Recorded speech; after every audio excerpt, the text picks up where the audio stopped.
Congressman Steve Stockman. You are most welcome. After a long time no see on my show, the Capitol. We're gonna start asking you tough questions.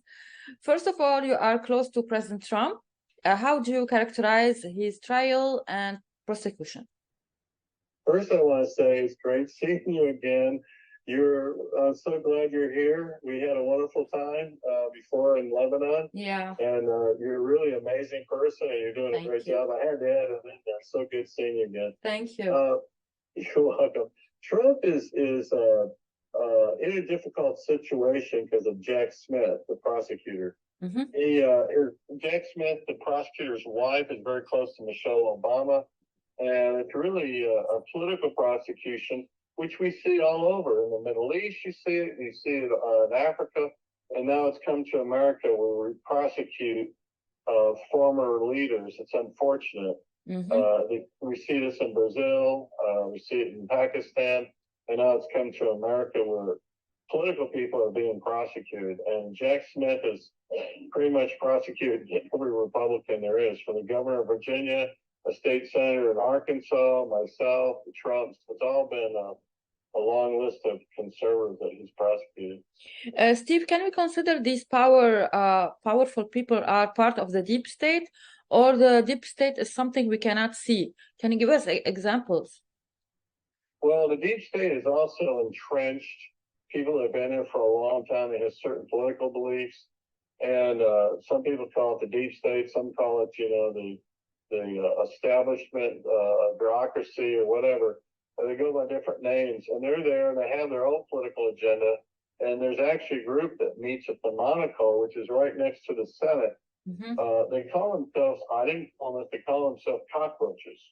And I asked them, I said, why are you called cockroaches? Because we run the government, and we'll be here long after you guys are gone, just like a cockroach. Cockroach, so or like dinosaurs. It's a real thing. It's not, it's establishment. Mm-hmm. How would you describe the race for the presidency 2024? Do you think the President Trump will win? What will be the big concern there? Well, I can't predict who's going to win, although if he gets through the legal trouble, I think he'll win. If they end up, convicting him, then everything's thrown out. You don't know what will happen. Mm-hmm. I have a question. Is the nation's capital dominated by the lack of consensus on every political issue? How can American democracy end the division here? Well, we the founding fathers, this is, in terms of countries, we're relatively a new country. Mm-hmm. I mean, Rome went on for thousands of years, so we're relatively new.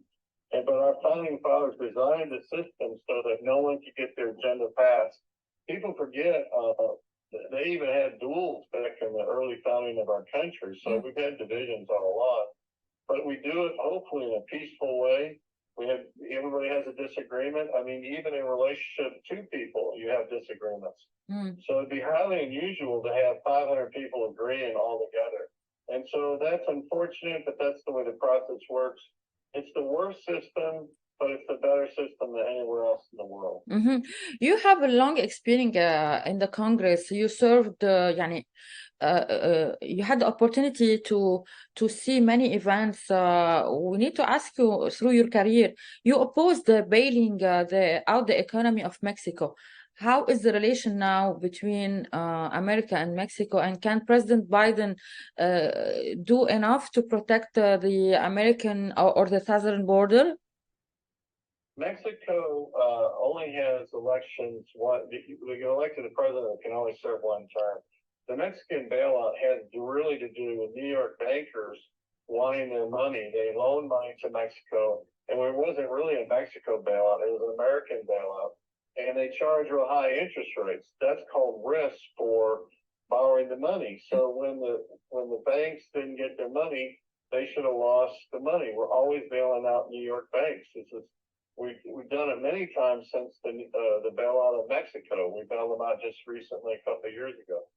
So unfortunately, that system of where we keep bailing banks out is we need to correct the banking system quite a bit. And regarding the Biden's view of Mexico, he's allowed, it's going to end up being in this country as many as 10 million.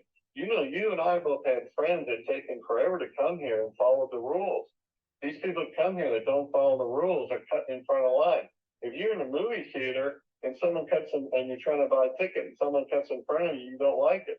And I want immigration, but I don't want people cut in front of the people that are following the rules. Mm-hmm. And yet Biden encourages this behavior. And now we're going to have 10 million to 15 million new people here who don't know the background and don't know the history of the United States. You're very well versed in the geopolitical world all around. You're very knowledgeable, speak several languages.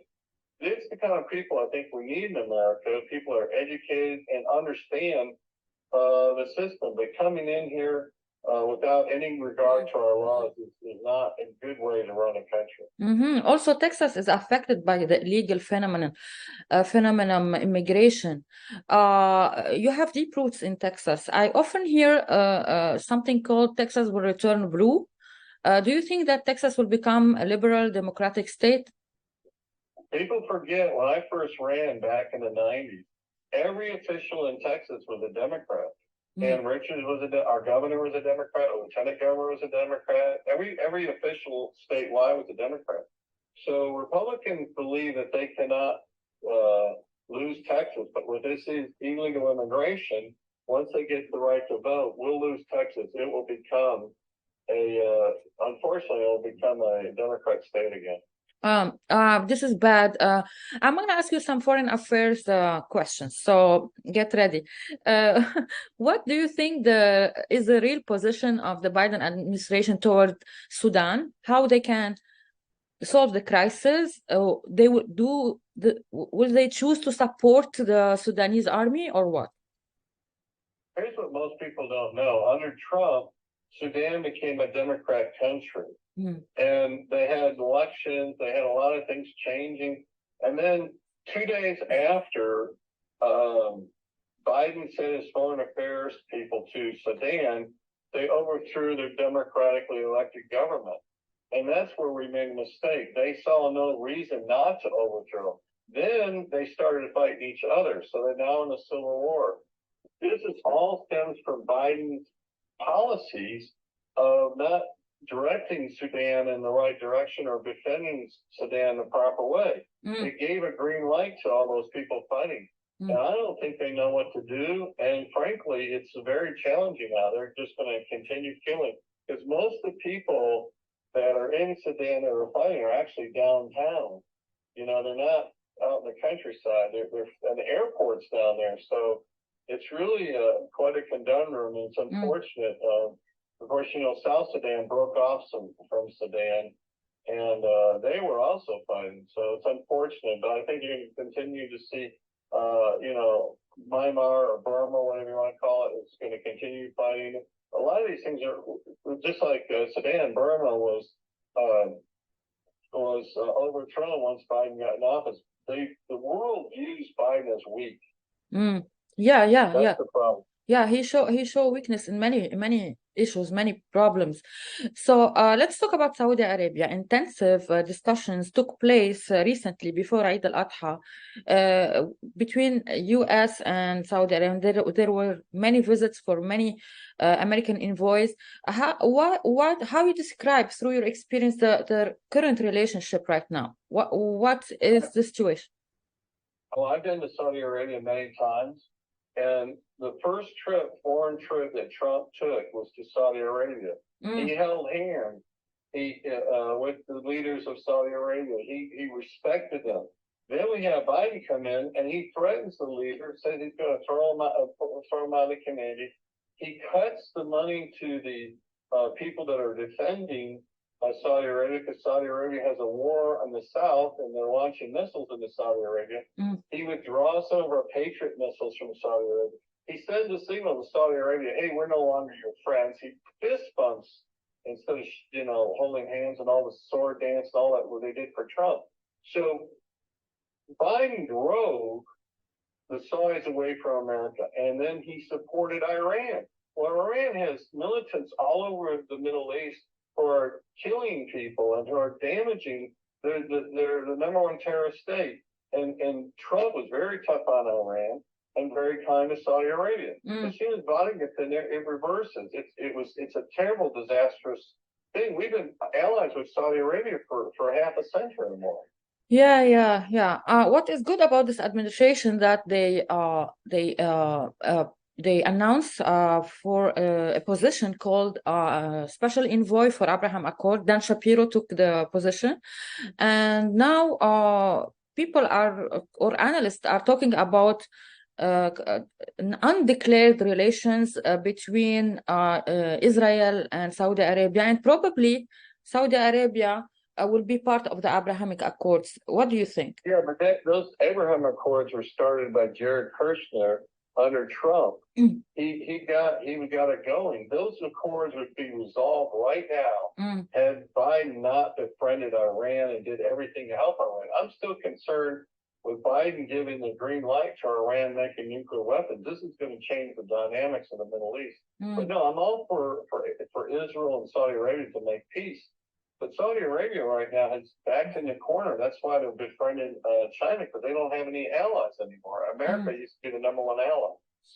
Yeah, now we see a shifting, like UAE as a great country. They have important role in the Middle East. They have important role in spreading like zero conflict in the Middle East. They're trying to do their best to keep Sudan safe. And now how can you see these countries like UAE have relations at the same time, and they're making balance between USA, Russia, China, and others? Yeah, but I know some of the leaders of UAE. In fact, was hoping to be appointed ambassador there. I have great friends there. It's, you've been there, Dubai and Abu Dhabi. It's just amazing cities, amazing people. And the frustration is they want to be American allies, but sometimes it's very hard to be an American ally because we have the American leadership like Joe Biden turning on them all the time. And they're real frustrated with what's going down in different countries. And UAE has a right to be frustrated. And I think you're right now. They have to balance between the United States interests, Russian interests, and different interests now because they feel, just like Saudi, they feel like they've been abandoned, really, by this administration. If President Trump will come again to the White House or will be elected president, do you think that everything will change? I mean, like there was many agreement between UAE and Saudi and US concerning defense, like the F-35 deal, and now it's frozen. Many stuff are like not going very well. So what will change if the Republicans are at office? Republicans have always been in favor of the Gulf states. We've always been allies with them. Whether UAE, Saudi, even Egypt, Bahrain, we've always had good relations. But Biden is determined to really undermine the whole Middle East that we've had for years. And it's frustrating for people. Every 4 years, it's like, switching back and forth. But Trump will go back. He'll give UAE everything they want, Saudi Arabia everything they want. This thing where we're holding countries to different standards is insane. We let go. China has 1 million to 2 million people in prison right now for torturing Uyghurs who are Muslim faith, and we say nothing about that. That's no big deal. They take harvest organs, but then we turn around and everybody in the Middle East, the Maronite Christians, the Saudis, anybody that's our ally, we're real critical of. And we need to stop that. We need to support our friends and not turn on them. Steve Stockman, thank you so much for being with me. I'm so glad to see you again, and thank you for your time. Shukran. Thank you. Hey, Maria Malouf here. Please click to like and subscribe to Maria Malouf TV YouTube page and catch our hottest interviews and most compelling analysis. You will not get it anywhere else.